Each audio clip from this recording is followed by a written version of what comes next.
പ്രഭാതമുണരും പ്രഭാതമുണരും ഹിമമയഗിരിയിൽ പ്രണവധ്വനി തൻ പ്രദക്ഷിണം ദേഹോ ദേവാലയ പ്രോക്തോ ജീവോ ദേവ സദാശിവ പ്രദോഷമണയും ജപജലധികളിൽ പ്രഭാമയം തവ പ്രദക്ഷിണം പ്രദക്ഷിണം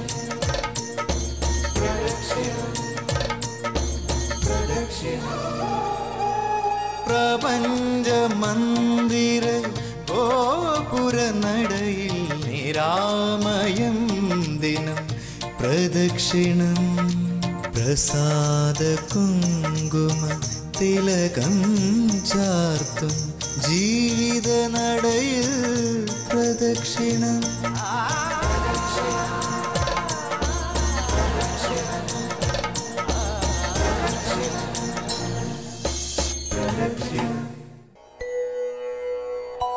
വന്ദേഹരം വരദശൂലകപാലഹസ്തം സാഭീതിമദ്രിസുതയോജ്വല ദേഹകാന്തിം വാമോരു പീഡഗതയാ നിജവാമഹസ്തന്യസ്താരുണോൽപലരുച പരിരബ്ധദേഹം. കർക്കിടക വാവ് പിതൃക്കളുടെ ഓർമ്മകളാൽ ആർദ്രമാകുമ്പോൾ ബലിതർപ്പണത്തിനായി പുണ്യമാർന്ന ഭൂമിയാകുന്നു ആലുവ ശിവരാത്രി മണൽപ്പുറം.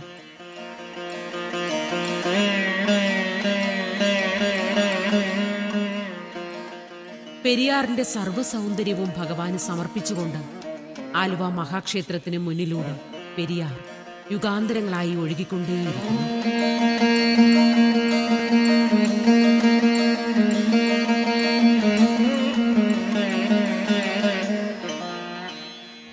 അതിപുരാതന കാലം മുതൽക്കേ മഹാമുനികൾ പോലും ബലിതർപ്പണത്തിനായി തിരഞ്ഞെടുത്തിരുന്ന സ്ഥലം ആലുവ മഹാദേവ ചൈതന്യം നിറഞ്ഞു നിൽക്കുന്ന ഈ പുഴയുടെ തീരം തന്നെയായിരുന്നുവെന്ന് പറയപ്പെടുന്നു.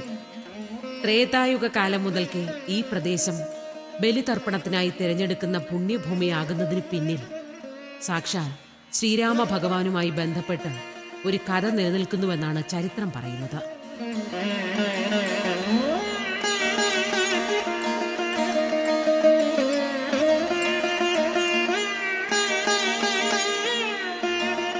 പവിത്രമായ സ്നേഹബന്ധങ്ങളുടെ കഥ പറഞ്ഞ ത്രേതായുഗം ലോകത്തിന് നിരവധി സന്ദേശങ്ങൾ നൽകിയ ഭഗവാന്റെ അവതാര ലീലകളിൽ ഒന്നായിരുന്നുവല്ലോ. സീതയെ അപഹരിക്കുവാനായി വരുന്ന രാവണനുമായി യുദ്ധം ചെയ്ത് മരിച്ചു വീഴുന്ന പക്ഷിശ്രേഷ്ഠനായ ജടായുവിനു വേണ്ടി ശ്രീരാമൻ ബലിതർപ്പണം നടത്തിയ സ്ഥലമാണ് ഈ ദേശം എന്ന വിശ്വാസം നിലനിൽക്കുന്നത് കൊണ്ടാണ് ബലിതർപ്പണത്തിനായി ദൂരദേശങ്ങളിൽ നിന്ന് പോലും ഭക്തജനങ്ങൾ ഇവിടെ എത്തിച്ചേരുന്നത്.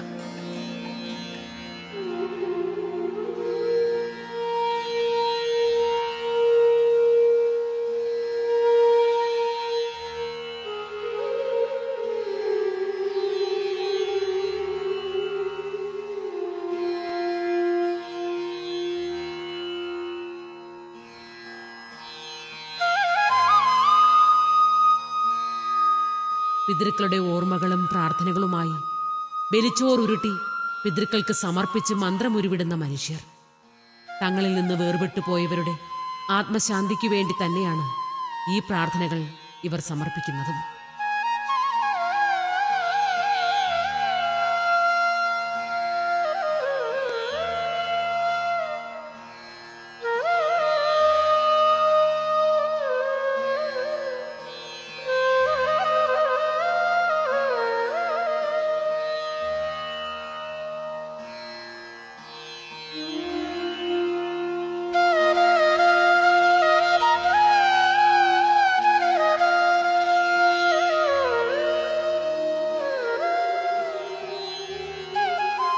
ഈ ബലിതർപ്പണ ദിനങ്ങളിൽ അരൂപമായ ഏതോ അവസ്ഥകളിൽ മൃതിയടഞ്ഞ ബന്ധുജനങ്ങൾ ജീവിച്ചിരിക്കുന്നവരുടെ പ്രാർത്ഥനകൾ കേൾക്കാൻ അരികിലെത്തുന്നുവെന്നും ചിലർ വിശ്വസിച്ചു പോരുന്നു.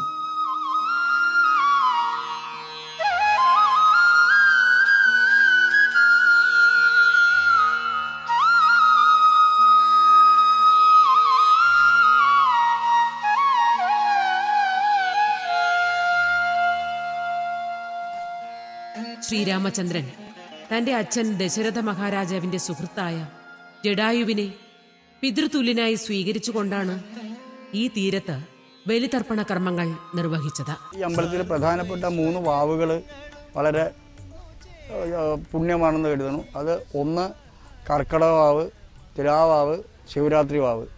ഈ അമ്പലത്തിലെ 5 വിളക്കുകൾ വളരെ പ്രാധാന്യമുള്ളതാണ്.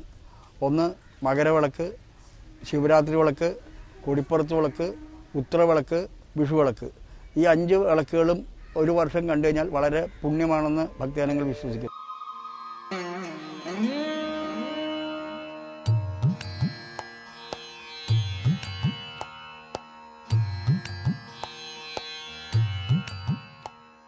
സീതയെ അപഹരിക്കുവാനായി വന്ന രാവണനോട് പരാജയപ്പെട്ട് ജടായു നിലംപതിക്കുന്ന പ്രദേശം തന്നെയാണ് ഇതെന്നും അതിന് പിൻബലമേകുന്ന കഥകളുമായി ആലുവ മഹാദേവ ക്ഷേത്രത്തിന്റെ ചരിത്രവുമായി ബന്ധപ്പെട്ട് സമീപ പ്രദേശത്ത് തന്നെ അതിപുരാതനമായ 2 ക്ഷേത്രങ്ങൾ കൂടി സ്ഥിതി ചെയ്യുന്നു. രാമനും ജടായുവെന്ന പക്ഷിയും ചേർന്നുള്ള അപൂർവ സുന്ദരമായ ആത്മബന്ധത്തിന്റെ ചരിത്രമാണ് കടുങ്ങല്ലൂർ, തിരുവാലൂർ എന്ന ക്ഷേത്രങ്ങളുടെ ചരിത്രങ്ങൾക്കും പറയുവാനുള്ളത്.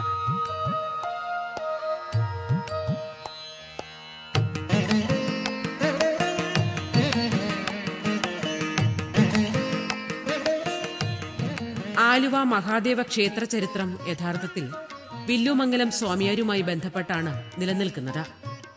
അനന്തൻകാട് അന്വേഷിച്ച് യാത്ര തുടങ്ങുന്ന വില്ലുമംഗലം ഒരിക്കൽ പെരിയാറിൽ സ്നാനം ചെയ്ത് ധ്യാനനിരതനാവുമ്പോൾ പെരിയാറിന്റെ വിശാലമായ മണൽപ്പരപ്പിൽ സാക്ഷാൽ പരമശിവന്റെ തിരുജടകളുടെ സാന്നിധ്യം വില്ലുമംഗലത്തിന് അനുഭവിച്ചറിയുവാൻ കഴിഞ്ഞു.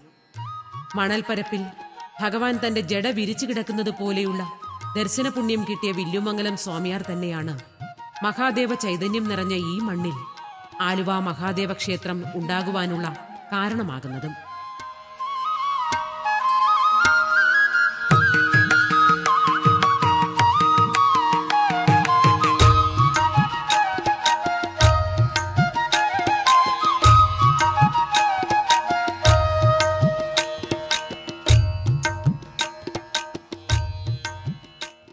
പ്രപഞ്ചനാഥനായ ഭഗവാൻ ഇവിടെ പ്രകൃതിയോട് ചേർന്ന് തന്നെയാണ് കുടികൊള്ളുന്നതും. നിരാകാരിയായ ഭഗവത് ചൈതന്യത്തിന് സ്ഥിരമായി ഒരു ക്ഷേത്രമെന്ന സങ്കല്പം ഇവിടെ ഇല്ല എന്നതാണ് സത്യം. ഋതുക്കൾ മാറിമറിയുന്നതിനനുസരിച്ച് പെരിയാറിന്റെ ഒഴുക്കിനെ ആശ്രയിച്ച് തന്നെയാണ് ഇവിടെ ഭഗവാന് താൽക്കാലിക ക്ഷേത്രാന്തരീക്ഷം നിർമ്മിക്കുന്നതും. കാരണം ഇവിടെ ഭഗവാന് ആറാട്ടുപോലും പ്രകൃതി ദേവിയുടെ അപൂർവ സുന്ദരമായ അനുഗ്രഹത്താലാണ്.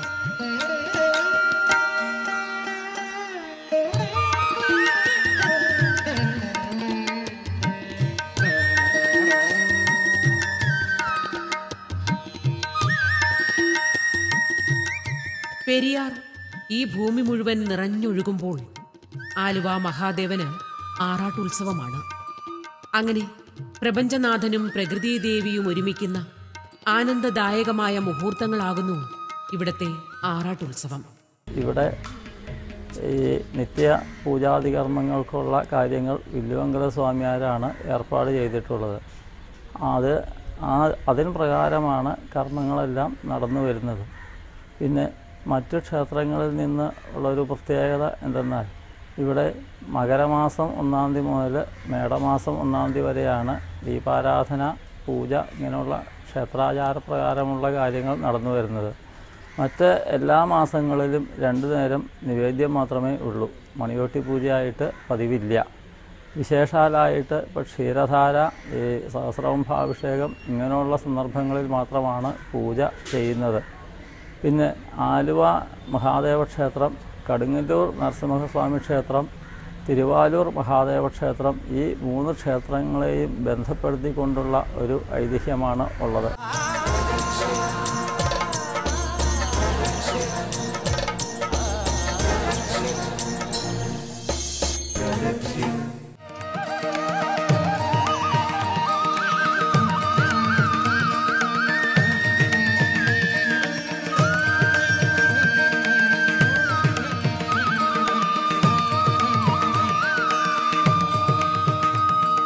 ത്രേതായുഗ കാലത്ത് തന്നെ ശ്രീരാമചന്ദ്രന്റെ പദസ്പർശമേറ്റ ഈ ഭൂമിയിൽ തന്നെ പിൽക്കാലത്ത് ശിവചൈതന്യവും നിറഞ്ഞു നിൽക്കുന്നു. ഈ പുണ്യഭൂമിയിലേക്കുള്ള തീർത്ഥയാത്രകൾ ശൈവ വൈഷ്ണവ അനുഗ്രഹങ്ങളാൽ പുണ്യമാർന്നതാകുന്നു. രാവണന്റെ വെട്ടേറ്റ് മരിച്ചു വീണ ജഡായുവിന്റെ തലഭാഗം വീണ സ്ഥലമാണ് ആലുവ മണൽപ്പുറമെന്ന് പറയുമ്പോൾ നടുഭാഗം വീണിടം നടുങ്ങല്ലൂർ എന്നറിയപ്പെടുകയും പിൽക്കാലത്ത് കടുങ്ങല്ലൂർ ശ്രീ നരസിംഹസ്വാമി ക്ഷേത്രം ഉണ്ടാകുകയും ചെയ്യുന്നു.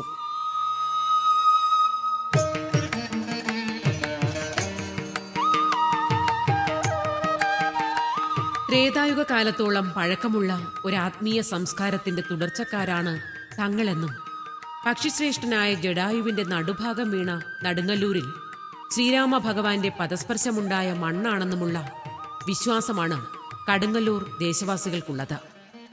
അതുകൊണ്ട് തന്നെയാണ് കടുങ്ങല്ലൂർ ദേശവാസികൾ അതിപുരാതന കാലം മുതൽക്കേ ക്ഷേത്രത്തിന്റെ ആചാരാനുഷ്ഠാനങ്ങൾ പലതും ആലുവ ശ്രീ മഹാദേവ ക്ഷേത്രവുമായും ജഡായുവിന്റെ വാൽഭാഗം വീണ ശ്രീ തിരുവാലൂർ മഹാദേവ ക്ഷേത്രവുമായും ബന്ധപ്പെടുത്തി നടത്തിവരുന്നതും.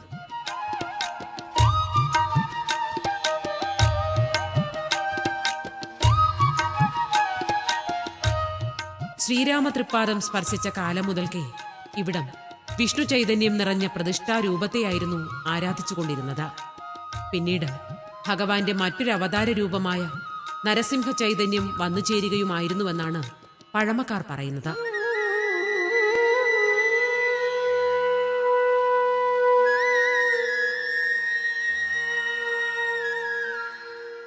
ശ്രീരാമദേവന്റെ അച്ഛൻ ദശരഥ മഹാരാജാവിന്റെ സുഹൃത്തായ ജഡായു ഭഗവാന്റെ ഭാര്യയായ സീതാദേവിയെ സംരക്ഷിക്കാനായി ജീവത്യാഗം ചെയ്തു.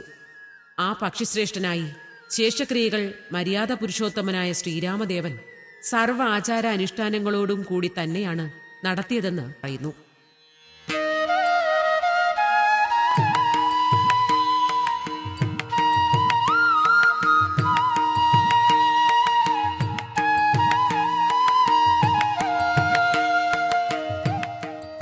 പെരിയാറിന്റെ തീരങ്ങളിൽ ബലിതർപ്പണം നടത്തിയ ഭഗവാൻ ജഡായുവിന്റെ നടുഭാഗം വീണ ഈ പ്രദേശത്ത് വന്ന് പ്രാർത്ഥിക്കുകയും തുടർന്ന് വാലുഭാഗം വീണ തിരുവാലൂരിലേക്കും യാത്ര തിരിച്ചുവെന്നുമാണ് പഴമക്കാർ പറയുന്നത്.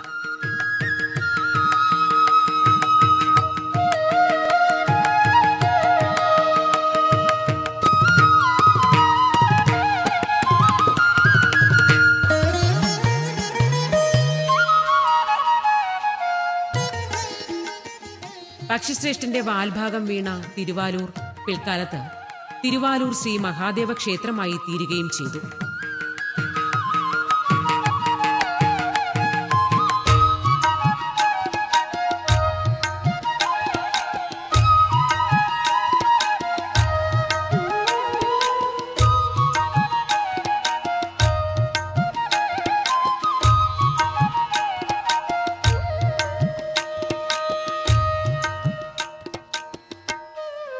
ശ്രീരാമനുമായി ബന്ധപ്പെട്ടുള്ള ചരിത്രം നിൽക്കുന്ന ഈ ദേശത്ത് മഹാദേവ ക്ഷേത്രമുണ്ടായി എന്നതിൽ അത്ഭുതപ്പെടാനൊന്നുമില്ല എന്നതാണ് സത്യം.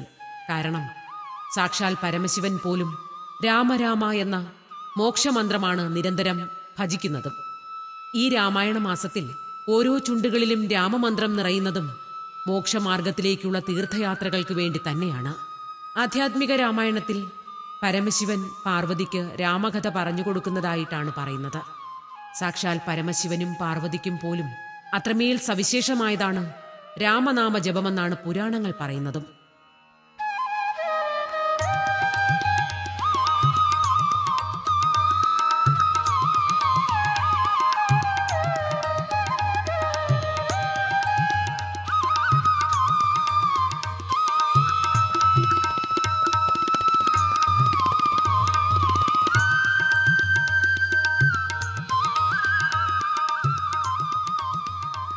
ആകാശവും ജലവും വായുവും ഭൂമിയും നിറഞ്ഞ പഞ്ചഭൂതനാഥനായ ശിവൻ നിത്യവും ശുദ്ധവും സത്യവുമായി സകല ലോകങ്ങളിലും നിറഞ്ഞു നിൽക്കുന്നു. പ്രപഞ്ചപ്രാണന്റെ നിലനിൽപ്പ് പോലും ഓംകാരമെന്ന നാദത്തിലാണ് നിലകൊള്ളുന്നത്.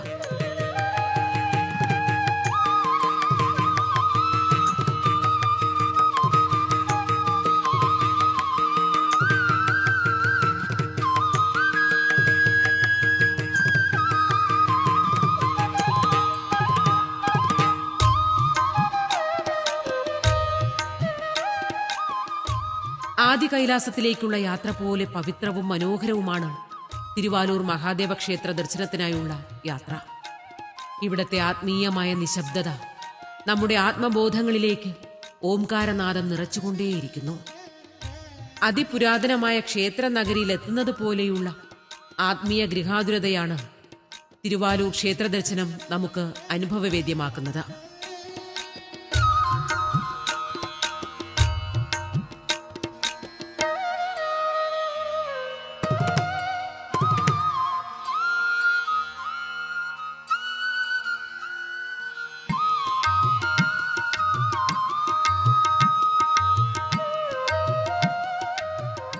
നൂറ്റാണ്ടുകൾ പഴക്കമുള്ള ക്ഷേത്രത്തിന്റെ കമനീയ രൂപം മനസ്സിനെ ശാന്തിയുടെ തീരങ്ങളിലേക്ക് യാത്ര ചെയ്യിപ്പിക്കുന്നു.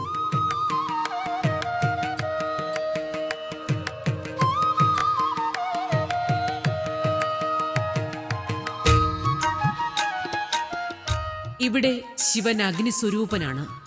ഭാരതത്തിൽ തന്നെ ജ്യോതിസ്വരൂപനായി മഹാദേവൻ കുടികൊള്ളുന്നത് വളരെ അപൂർവം ക്ഷേത്രങ്ങളിലാണ്. അതുകൊണ്ട് തന്നെ തിരുവാലൂർ ശ്രീ മഹാദേവ ക്ഷേത്ര ദർശനം അതിസവിശേഷമായ പുണ്യ അനുഭവമായി മാറുന്നു. പുരാതനമായ ബലിക്കല്ലിന് മുകളിലായി പാശുപതാസ്ത്രം കഥയുടെ ശില്പകഥകൾ കാഴ്ചകളെ ആനന്ദിപ്പിക്കുന്നു.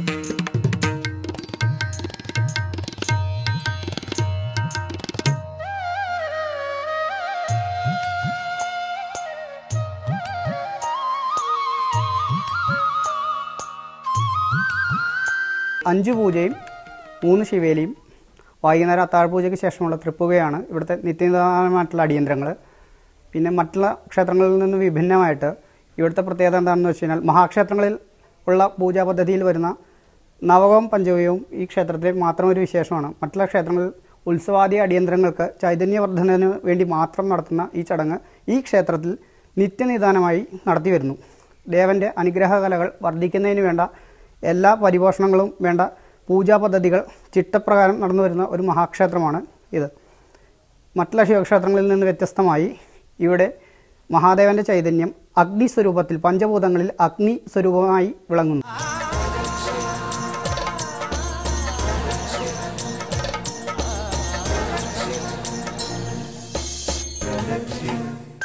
തിരുവാലൂരിന്റെ പൂർവകാല ചരിത്ര കഥകളിൽ നിരവധി അപൂർവതകൾ നിറഞ്ഞു നിൽക്കുന്നു. ഒരു കാലത്ത് പൂജകളും ഉത്സവങ്ങളും ഇല്ലാതെ നിശബ്ദമായിരുന്ന ക്ഷേത്ര അന്തരീക്ഷം മറ്റൊരു കാലഘട്ടത്തിൽ നിരവധി വാദ്യമേളങ്ങളുടെയും ഉത്സവമേളങ്ങളുടെയും ദിനങ്ങൾ ഭക്തജനങ്ങൾക്ക് സമ്മാനിക്കുമ്പോൾ മറ്റൊരു കാലഘട്ടം ആരും ക്ഷേത്ര പരിസരത്തേക്ക് പോകാൻ പോലും ഭീതിപ്പെടുത്തുന്ന രീതിയിലുള്ള ദുരന്തങ്ങളും നിറഞ്ഞു നിൽക്കുന്നതാകുന്നു. ഭഗവാൻ അഗ്നിസ്വരൂപനായതുകൊണ്ട് തന്നെ ഭഗവാൻ അനിഷ്ടമായതൊന്നും ഇങ്ങോട്ട് കടന്നു വരാൻ കഴിയാത്ത വിധം ക്ഷേത്രത്തിനു ചുറ്റും ഒരു അദൃശ്യമായ വലയം നിലനിൽക്കുന്നുവെന്നതാണ് ഭക്തജനങ്ങൾ വിശ്വസിച്ചു പോരുന്നത്.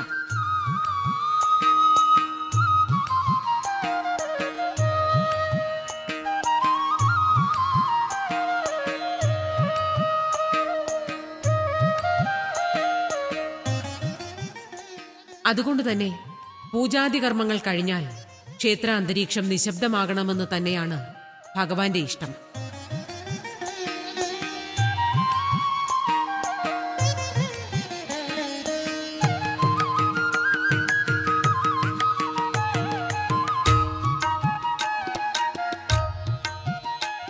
ഇന്ന് നിരവധി കലാകാരന്മാരുടെയും ആത്മീയ ആചാര്യന്മാരുടെയും നിരന്തരമായ തീർത്ഥാടന കേന്ദ്രം കൂടിയാകുന്നു തിരുവാലൂർ ക്ഷേത്രം.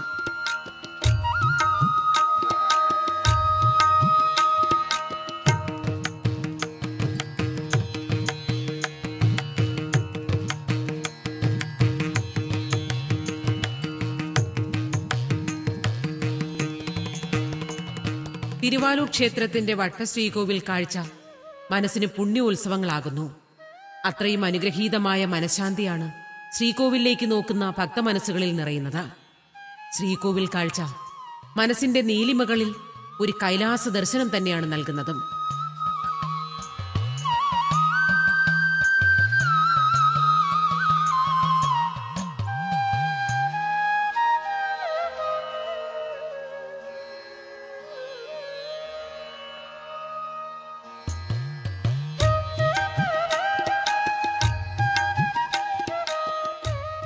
അങ്ങനെ ജഡായുവിന്റെ വാൽഭാഗം വീണ തിരുവാലൂരിലും ശ്രീരാമ ഭഗവാൻ സന്ദർശിക്കുകയും ജഡായുവിന്റെ ആത്മശാന്തിക്കായി പ്രാർത്ഥിക്കുകയും ചെയ്തു.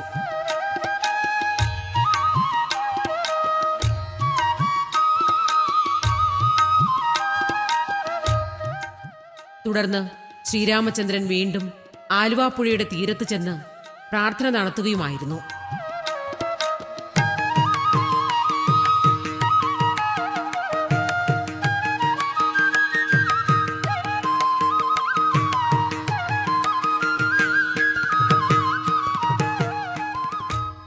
അങ്ങനെ ഈ കർക്കിടക വാവുബലിയും രാമായണ മാസവുമൊക്കെ ആലുവ മഹാദേവ ക്ഷേത്രത്തിനു മുന്നിലെ പെരിയാറിന്റെ തീരങ്ങളിൽ ശ്രീരാമചന്ദ്രദേവന്റെ ഓർമ്മകളാൽ പുണ്യമാർന്നതാക്കുമ്പോൾ ഇവിടെ നടന്നുവരുന്ന ഓരോ ബലിതർപ്പണവും മൃതിയടഞ്ഞവരുടെ ആത്മശാന്തിക്കായുള്ള പരമമായ പ്രാർത്ഥനകളാകുന്നു.